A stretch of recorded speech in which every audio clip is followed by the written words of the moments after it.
প্রার্থিত্ব পরীক্ষা আসছিলাম। তো একই ধরনের আমরা কুমিল্লা জেলা পরিষদে 10 জন প্রার্থিত্ব পরীক্ষা কিন্তু দুর্ভাগ্য আমাকে বিধায়ক হিসাবে আমাকে বিবেচনা না করে এমন একজন ব্যক্তির বিবেচনা করছে যারা নাকি আমরা 9 জনে মিলে বলছিলাম যে স্যার আপনি আমাকে মাঝখান থেকে জানিয়ে দিচ্ছেন আমাদের বিবেচনা করেন আমরা তার লগে আছি কিন্তু আমাকে বিধায়ক সাহেব আমাকে 9 জনের ডিনাই করে ওই ব্যক্তিরই টিকিট দিছে যারা নাকি যে নাকি অলরেডি জিপির প্রেসিডেন্ট আসছিল আর কি ধরনের কাম কাজ করছে তার নমুনা আমি আপনাকে কোয়ার দরকার নেই আপনাকে সামনে আসছি তারপরে তার ব্লক প্রেসিডেন্ট দেওয়া হয়েছে ওই কার্যকাল শেষ হওয়ার লগে লগে আবার তার ব্লক প্রেসিডেন্ট দেওয়া হয়েছে তারপরে আবার তার জেলা পরিষদের টিকিট দেওয়া হয়েছে তো এত মিত্রালি তার লগে কি জন্য এটা আমরা জানি না কিন্তু আমরা বাকি থাকা যে বঞ্চিত আমরা 9 জন প্রার্থী আসছিলাম আমরা সবাই মিলে ডিসিশন করলাম যে যেই ক্যান্ডিডেটে আমাকে বিধায়ক সাহেবের টিকিট প্রদান করছে তার লগে রাইজ নাই গতিকে রাইজের সমর্থিত আর আমরা 9 জনের ডিসিশনে আমরা আমাকে মাঝখান থেকে রমেশ দলের নির্দলীয় প্রার্থী হিসাবে কুমিল্লা জেলা পরিষদের জন্য আগ্রহে আছি আমি ভাবি আপনারা আমগুলো লগে থাকেন কারণ আমগুলোকে যে অন্যায় হয়েছে ওই অন্যায়টা যদি আমরা বাড়াওয়া দিই তাহলে ভবিষ্যতে আমরা আবারও অন্যায়ের গ্রস্ত হব তো আমরা একটা সাফা রাজনীতি চাই জানি আমগো সমষ্টি আমরা উদ্ধার করতে পারি এই দুর্নীতি থেকে তার জন্য আমি চাই আপনারা আমাকে মনে থাকেন ধন্যবাদ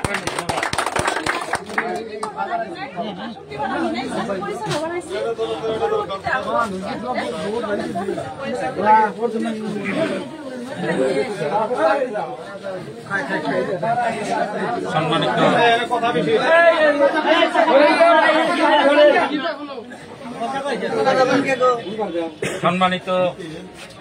এখানে উপস্থিত আসাম প্রদেশ কংগ্রেসের মহিলা কংগ্রেসের সম্পাদিকা নাহিদা বাইদো ডাঙ্গরিনী, এখানে উপস্থিত আমাদের জোপিয়ার সমাজসেবক আব্দুল হাই মন্ডল ভাই সাহেব, সম্মানিত এই অঞ্চলের মুরব্বিয়ানগণ, সম্মানিত জোপিয়া জিপির যুবক বন্ধুরা, যাই হোক টিকিট চাইছিলাম আমরা, লটারি হয়েছিল, ওপেন করছিল, ওপেন করলে মহিলা চাইতে পারে, জেন্টসও চাইতে পারে, অসুবিধা নাই। কিন্তু আঙ্গো এমএলএ বাইদের একদিন ডাইরেক্ট করে দিল পুরুষই, কিন্তু হে হয়তো বুঝে নাই বস্তুটা, এলা বস্তু বুঝে না, যাই হোক টিকিট চাইছিলাম, টিকিটের দরে আসছিলাম, লাস্ট পর্যন্ত এমএলএ সারা কথা ছিল, কাগজপাতিও ঠিক করেছে, বিল্লাল আমার কাগজপাতি ঠিক করে দিছে, আর বিল্লালের এই কাগজ দিয়ে আমি নমিনেশন দিচ্ছি, কিন্তু টিকিট দেয় নাই আমাদের, টিকিট হলো আপনার কাছে, টিকিট এখন আপনারা বানিয়ে দেন আমাদের, ওটাই আমার টিকিট, এমএলএ যে টিকিট দেবো ওই টিকিট আমার লাগবে না, পাবলিকের যে টিকিট দেবো ওই টিকিট আমার গতিকে আমি আপনার কাছে আবেদন নিয়ে আসি যে টাকার বিনিময়ে টিকিট হয়েছে, ভোটের বিনিময়ে টিকিট ক্যান্সেল করুন না, যে ভবিষ্যতে যাতে আমাকে আহার দিন গুনাতে আর এই ধরনের কাম না হয়, যাতে গরিব মানুষ যাতে রাজনীতি করবো না, এই ধরনের একটা চাল চলছে না, ওই ধরনের চলতে দেওয়া হবে না। পাবলিকের হাতে ক্ষমতা, গতিকে পাবলিকে ডিসাইড করবো যে টিকিট কারে দেওয়া লাগে,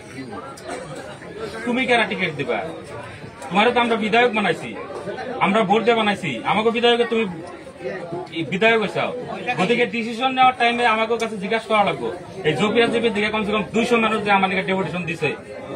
যা রমেশের টিকিট দেওয়া লাগে, সমাজ সেবক প্লান, ভালো প্লান, ভদ্র প্লান, সারা সমষ্টিতে আমার একটা নাম আছে যে আমি ভদ্র প্লান, মানুষে আলোচনা করে, কিন্তু আমাকে এমএলএ বুঝে না, বুঝছেন কি, এমএলএ বুঝে না, এমএলএ সেখান তাদের কি সিনার হয়েছে, বারে বারে ওরাই সবকিছু দেওয়া লাগবে, গতিকে আপনাদের কাছে আমি আবেদন নিয়েছি, আমার বাড়িতেও আগুন লাগিয়ে দিচ্ছে এই এমএলএ, আমার বড় মেয়েরা, আমি কান্দায় পরে আপনারা জানেন না, আমার বাড়িতে আগুন লাগিয়ে দিচ্ছে এই বাতেন খন্দকার, জানেন আপনারা, আমার বড় মেয়েটা গোর পেরেছে কি পারছে,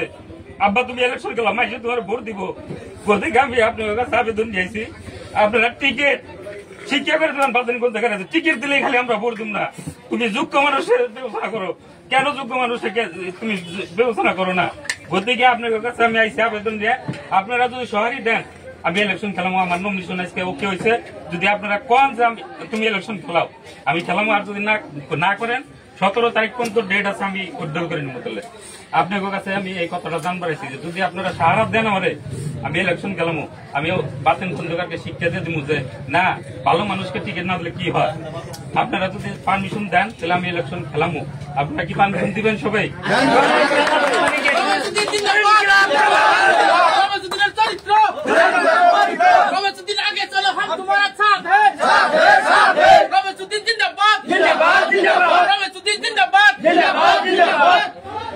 আপনি